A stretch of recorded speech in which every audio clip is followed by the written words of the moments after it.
this is Rachel here, the Modern Shaman. Thanks for being with me for another YouTube Q&A video of the week. If you're new to my channel, I always encourage everyone to check out my website. That's themodernshaman.net. This is the last week for my Black Friday deals, which are on packages.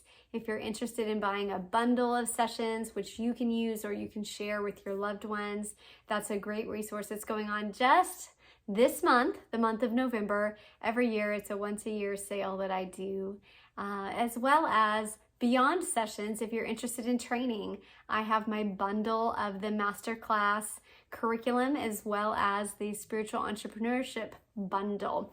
That is also on an extreme discount right now that you can get through the Black Friday deals. And then finally, I want to remind you guys that I have opened up my house for our winter solstice event. This is going to be a phenomenal event. I hope you all can come and join me. I have not done an in-person event since before COVID. That's how long.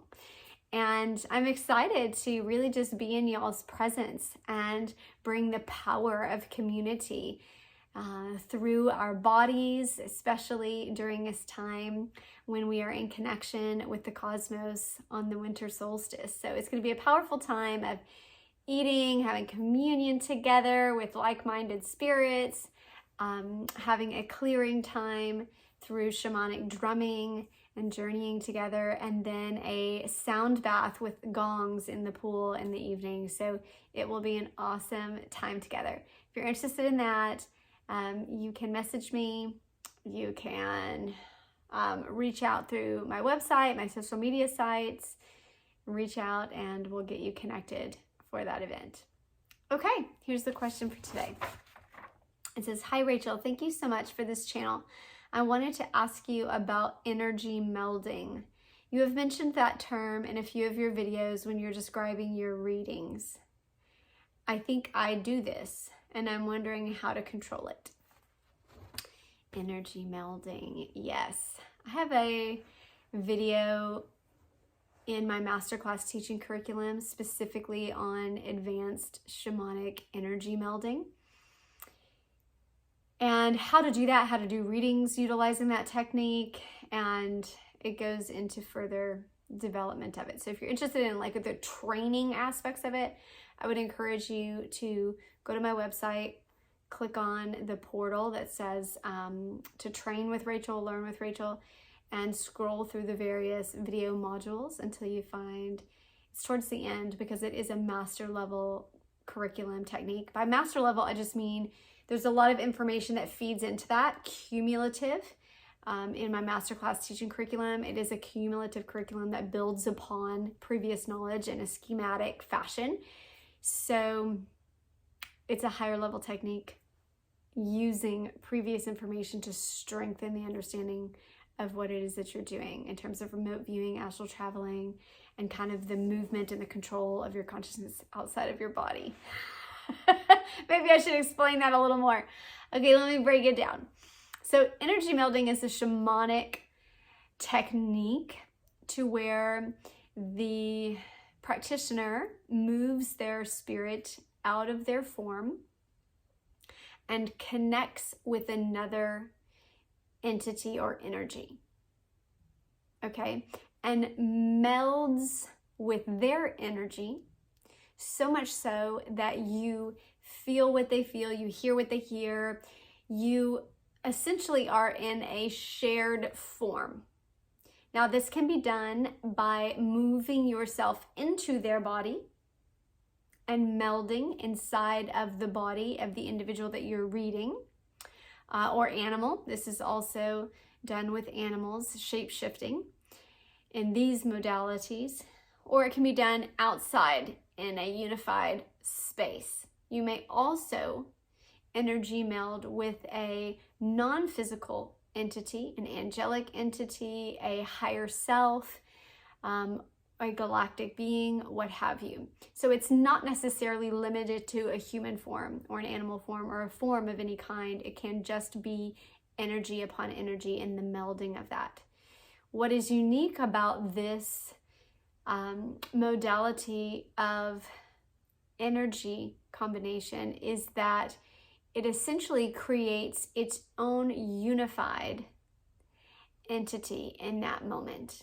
So the access that you have is an intimate knowledge of the other individual because you are one with them as them. When this is used in readings, this is my preferred form of reading.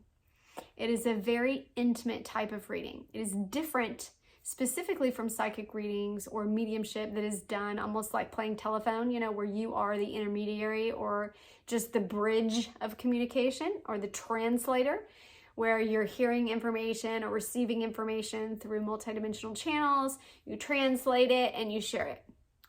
That is the traditional model that is taught through most psychic agencies and training programs and things. Shamanic energy melding, when you are reading a person, is more like remote viewing or astral traveling into that person's body or that location or that animal, or like I said, that non-physical entity, connecting with them in that form or that, I would say, spatial dimensional location. And from there, having access to their own higher guidance, like literally hearing their higher self talk to them because you're inside of their body, seeing their psychic gifts because you are receiving information as they are receiving it through their own psychic gifts. So it's a much more intimate type of reading, even through medicinal means like doing medical intuition. When you are in someone else's body, you literally feel what's wrong with it. You feel where the pains are emotionally, psychically, physically, mentally, past lives. You have access to all of that because you are inside their form or you are fully integrated with that other entity. So it is a very, very powerful and intimate form of connected reading. And really you can go in any direction with it. Like I said, this is my preferred way of connecting with a client. I always ask permission before I do this, and I always explain what it is I'm doing. Okay, if it's a first-time client, I say, are you okay with me going into your body, connecting with you so much so that I feel what you feel? I connect to your higher guidance on your behalf, and I translate what it is that I'm feeling, receiving from your higher guidance, your past loved ones. Even through mediumship, I prefer to do the sessions this way because I hear how their past loved ones or whoever it is that they're wanting to communicate with is speaking to them, not speaking to me as Rachel, or speaking to my guides in the way that I always know them to speak, in my language, in my vernacular, in my psychic vocabulary. Instead, they're speaking to them in words that they understand, and I'm hearing it from inside their body, and so I understand it intuitively as them. So the communication flows very easily because they're using memories, they're using videos, songs, things that are triggering for that individual. And it really crosses out the middleman of me being a medium. Instead, I am utilizing that energy meldedness and that form of intimacy from inside their own form and hearing the dialogue and then just translating what it is that I'm hearing their guidance already say to them. When you are doing energy melded readings, so much of what you will hear from your clients is confirmation. It's like, oh, I already knew this. I've been hearing this for years. Oh, these are things that they've been speaking to me forever. Yes, because you are inside their body, connected with their own energy. And this is how spirit always speaks to them. This is how spirit has been talking to them forever. This is how their higher self has been trying to get their attention for years. So it's a lot of confirmation from the get-go because they resonate with what you're saying because you're saying it from inside of their form already. Now, that may not seem like a big difference in terms of a reading, but if you've been doing this or you're in this type of paranormal field as a medium, as a channel, this is a very different type of psychic reading and a much deeper sense of connection to your client. Now, I will forewarn you that that also has its drawbacks.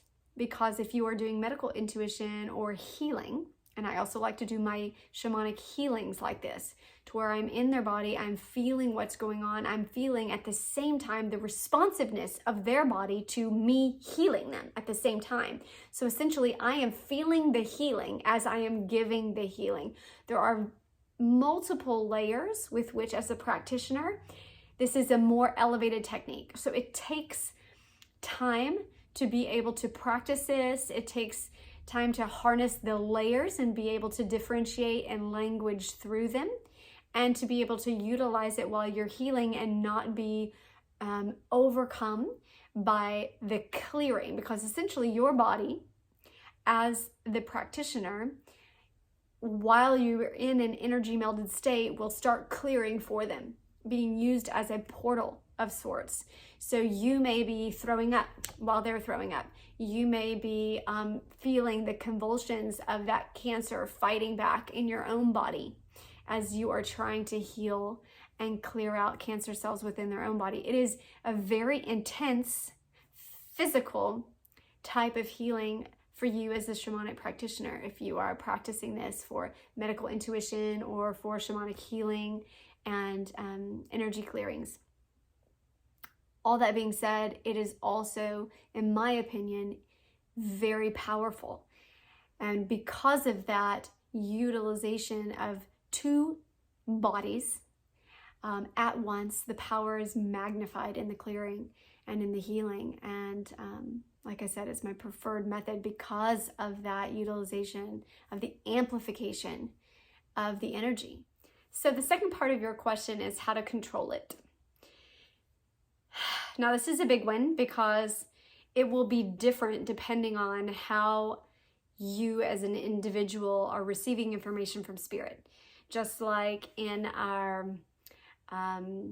variations in learning, some people are more visual, more auditory, more feeling based. The same is with our psychic senses. We may receive more through clairvoyance. We may receive through our sensory receptors. We may be more empathic. So it's different for everyone, and it's supposed to be. It's supposed to be unique to you. It shouldn't just look like my way. So I always say that when I'm teaching, make sure that you empower yourself through this process. And I will say as a caveat, some people are very uncomfortable with this. They don't want to be in somebody else's body. They don't want to be out of their body. And if that's you, don't do it. That is a big red flashing sign that this is not for you. But there are others that naturally do this, that when I start teaching it, they're like, I have been doing this my whole life and not knowing that this is what I was doing. This is why it was so hard for me to let go of relationships, or to get out of someone else's head, or to get into my own head, because I was constantly thinking about what the other person was thinking, not necessarily about it, but I was thinking as them, feeling what they're feeling. I was so merged without consciously aware of what I was doing, and a language or a vocabulary to express it. So if that is you, then control would be a good sense of peace in your life. And I would encourage you to practice. I mean, literally, this is what I teach. When I teach energy melding, like I said already, it's a higher level technique. So there's a lot to it. But that doesn't mean that it's difficult. It's actually the opposite. Intuition, psychic readings, this is part of you just being spirit before your form. So there's part of it that is so integrated in your actual nature of being that we miss the forest for the trees. And so the connection is not the hard part. In fact, some people, myself included, I can just connect by just thinking of connecting with someone. So make sure, step one, that you always get permission. And if people don't understand what you're asking permission for, explain it. I'm going to go into your body. I'm going to feel what you feel. I'm going to hear what you have to say. And if people are not okay with that, don't do it. Uphold those psychic boundaries and respect other people's sense of comfort levels with this. Okay, but you can do this, like I said, with animals as well, shape-shifting, with any, you can do it with plant life, with any form. You can do it with non-physical entities that are okay with that connection. I would encourage you to do that fully with your higher self and aspects of yourself that are from past lives that you want to integrate. There's a lot that you can do with it. The practice is to strengthen this non-physical muscle. I'm sitting here doing this, but I realized I was doing it under the camera. The practice is to first ask permission, second to relax the body enough to where you're not conscious of the body, and set the intention to energy meld with that entity or individual that you're seeking. Now, you may slow the body down and feel your energy coming out of the body and link it like astral travel so that you have some sort of connector point to the lucidity of your consciousness as you're going out of the body, and see yourself going into the other form that you have asked permission from. That's one way to do it. You may simply set the intention and you may see the two energy bodies almost like holographically meeting up in space and time and melding together. You may simply feel the sync like magnets. This is what I do. I just feel that, and just like, boom, I'm in, they're in me. It's more so that they come into me because I still retain my ability to speak and translate during session, but I'm synced up. After a while of doing this, you will feel and you will know just automatically when that connection is made. Okay. Once you're there, when I teach this, I encourage you to go section by section through the different parts of the body. And first, just get into the form of it, or get into the connection of it if you're outside of a form. If it's a non-physical entity, just get used to the comfortableness of being melded. And that means thinking, if you're in a form, like filling their body like water into a glove, just fill it completely all the way through. So go to the first section and flood into their head. Now, interesting note too, if people are highly clairsentient that you are energy melding with, they will feel when you come into their body. And I've had people say this all the time. Oh my gosh, I can feel you in my head. Oh, I'm starting to get a headache. Oh, I feel so much heat in my body right now. My heart feels like it's going to explode. It's different for everyone, but some people will feel this. And if that's you, you may have felt when other people have been merged with you in the past that that's actually what was going on.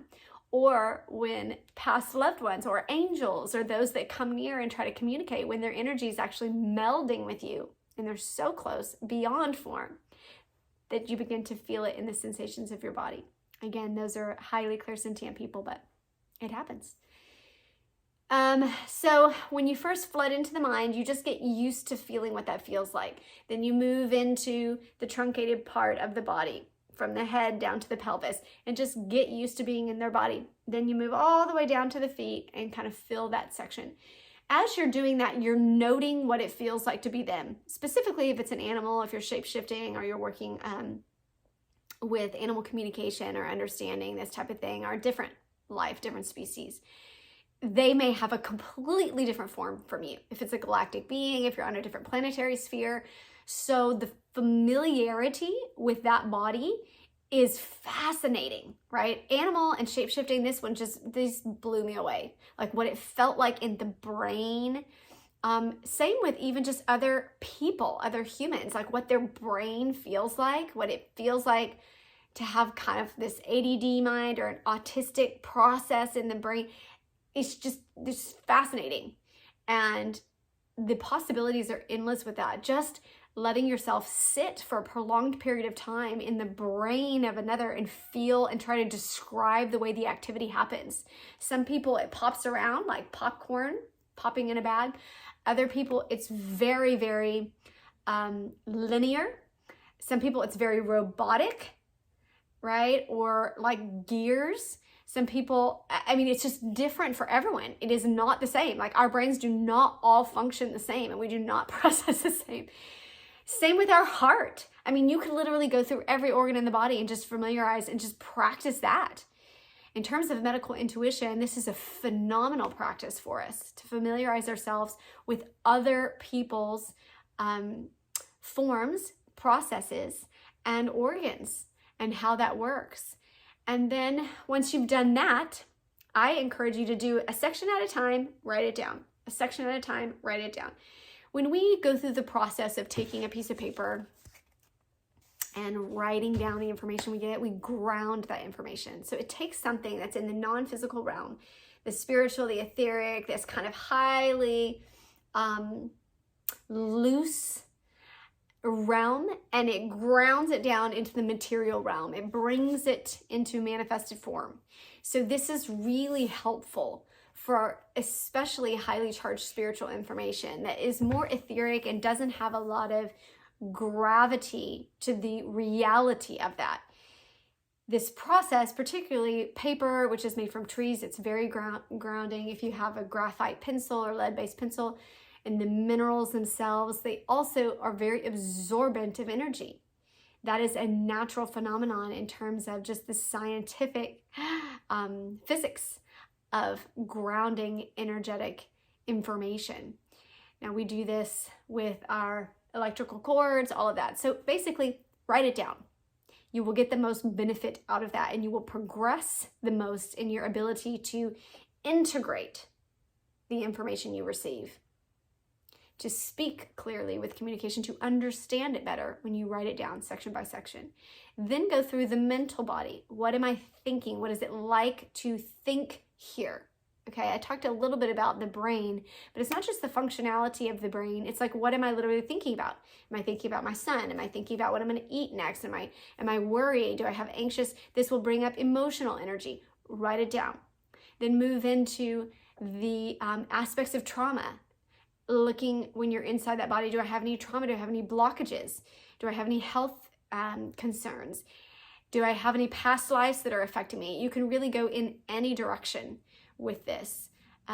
It's also different when you're speaking to angelic entities and when you are connecting with other planetary beings or galactic beings. There's so much depending on who it is that you're connecting with and what the intention for that energy meld is. But there's a lot of ways that you can essentially learn to strengthen that muscle, and that will give you a sense of control. At the end, it's important to come back fully into your body and separate from that connection. So it's important to have a trigger that you are fully back into your body. Now, I always like prayer position, where I essentially use this posture as a ceremonial repetition that I know that I have set the intention that when I do this gesture and I bow my head and I essentially touch my nose to my fingertips, this is a repetitive motion where my spirit knows that this means I am back fully into myself. I have separated with the individual that I was connected with, and I'm 100% me at this moment. It's important when you do this to set psychic boundaries if you have a concern of retaining any sort of energetic residue, that you set that beforehand, that any shamanic energy meld, when you are in that meld, that you may connect, but when you separate, that you let go of 100% of what was theirs in that interaction. I think that's it. I hope that's, I talked a long time, but I hope that's helpful to you. You know, like I said, if you are interested in further developing this, and if this skill is something that you're like, that is totally me, and I am very drawn to shamanic practices and learning how to utilize this form of connection, then I would encourage you to check out that module in my masterclass teaching curriculum, because it'll have much more helpful information and diagrams and charts and kind of homework that really, really dives deep into the practice of it. So I hope that was helpful. I'm going to say goodbye here. Mwah! I'll be back next week with another video. Bye, you guys.